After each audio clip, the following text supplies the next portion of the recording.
Assalamualaikum warahmatullahi wabarakatuh. Alhamdulillahirrabbilalamin. Kita masih diberi kesempatan dan kesehatan sehingga kita dapat bertemu lagi dengan saya, Diah Muharti. Pada kesempatan kali ini saya akan menjelaskan tentang landasan menggunakan media pembelajaran. Nah, lanjut saja kita bahas yang pertama, yaitu manfaat media pembelajaran.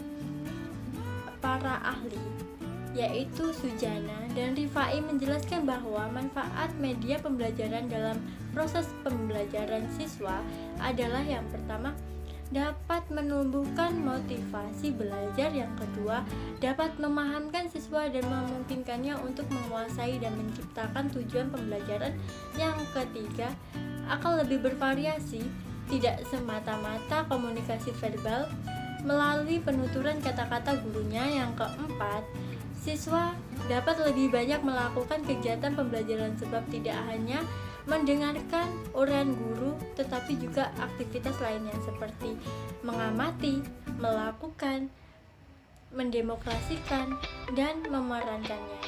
Nah, pembahasan yang selanjutnya yaitu fungsi media pembelajaran.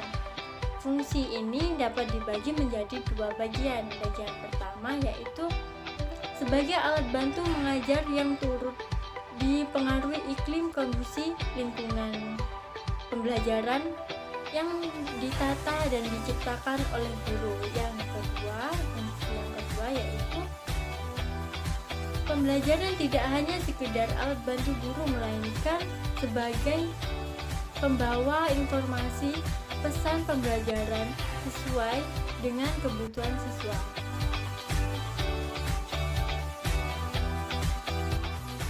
Lanjut, pembahasan yang pertama mengenai landasan. Landasan yang pertama yaitu landasan empiris. Nah, landasan empiris merupakan landasan penyesuaian media pembelajaran terhadap gaya belajar siswa. Dapat kita ketahui nih, gaya belajar siswa itu sangat bermacam-macam dan berbeda-beda. Ada 3 gaya, yaitu gaya visual, gaya auditif, gaya kinestetik. Nah, gaya ini dapat saya jelaskan. Yang pertama, gaya visual. Nah, gaya visual cenderung belajar menggunakan visual atau indera penglihatan seperti buku gambar, diagram, poster, majalah, dan lainnya.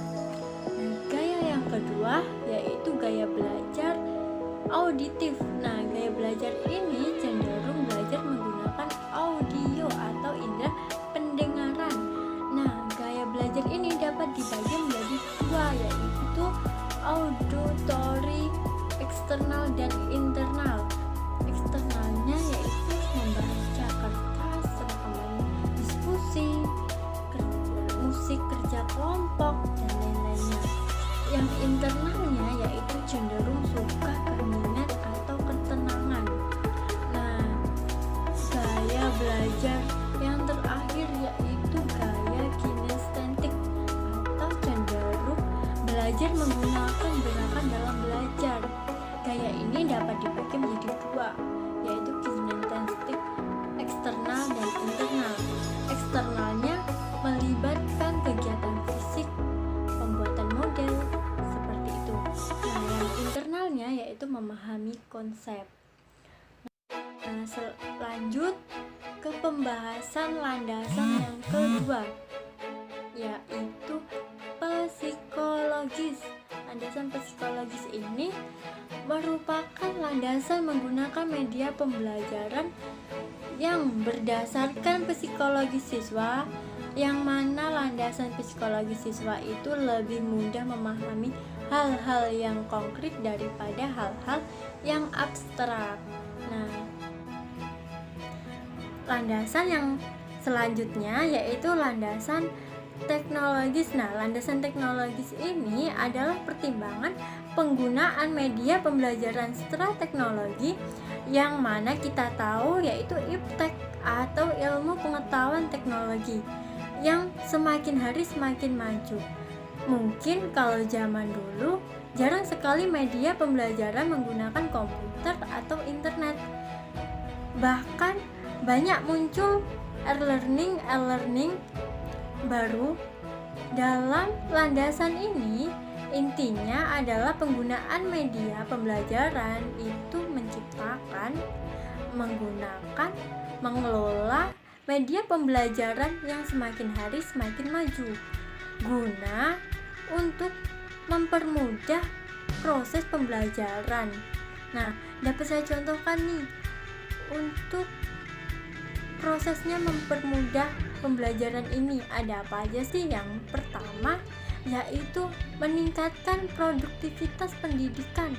Nah, dalam aspek ini media pembelajaran dapat mempercepat proses pembelajaran lebih efektif dan efisien, mengurangi beban guru, mengembangkan semangat siswa. Nah, contoh yang kedua yaitu belajar bersifat individu, yaitu masing-masing siswa memiliki karakteristik yang berbeda-beda, memilih dan mengembangkan kompetensi yang dia miliki.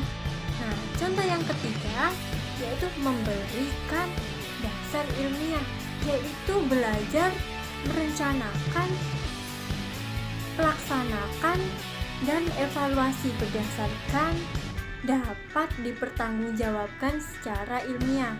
Nah, selanjutnya yaitu memantapkan pembelajaran. Artinya, data informasi yang diperoleh siswa lebih banyak, lebih lengkap, lebih akurat. Nah, contoh yang selanjutnya itu lebih dekat dan cepat. Salah satu media dalam pembelajaran mengkonkretkan hal yang abstrak, mengatasi ruang dan waktu. Nah, contoh selanjutnya yaitu lebih merata dan meluas. Seperti apa sih?